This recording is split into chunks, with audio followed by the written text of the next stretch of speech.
181ની મહિલા helpline team દ્વારા પીડિતા બહેનને ન્યાય મળ્યો છે। પીડિતા બહેન સાસરિયા પક્ષમાં ઝઘડો થતા બાળક બાબતે બોલાચાલી થયેલ હતી। જાણવા મળેલી વિગતો અનુસાર બહેન મૂળ પિયર માંડવી વિસ્તારના છે, તેમજ સાસરિયાવાળા કચ્છના નલિયા અબડાસા વિસ્તારના રહેવાસીઓ છે। બેન એવું જણાવે છે કે તેમના સાસરીવાળાએ બાળક લઈ લીધેલ હતું અને આપ્યું ન હતું। મહિલા હેલ્પલાઇનમાં મદદ માટે ફોન કરવામાં આવેલો હતો। ફરજ પર હાજર પ્રવીણાબેન, હેડ કોન્સ્ટેબલ રેખાબેન તેમજ પાયલોટ રણછોડભાઈ ઘટના સ્થળે પહોંચી ગયા હતા। બહેનના જણાવ્યા અનુસાર રહેઠાણ ઉપર પહોંચતા જાણવા મળ્યું કે લગ્ન જીવનને 5 વર્ષ થઈ ચૂક્યા હતા।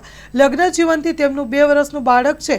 બેનના પતિ અને સાસરિયાવાળા સાથે વાતચીત કરી હતી અને સમજાવવામાં આવ્યું કે બાળક નાનું હોય જેથી માતાની જરૂર તેમને વધારે પડતી હોય છે।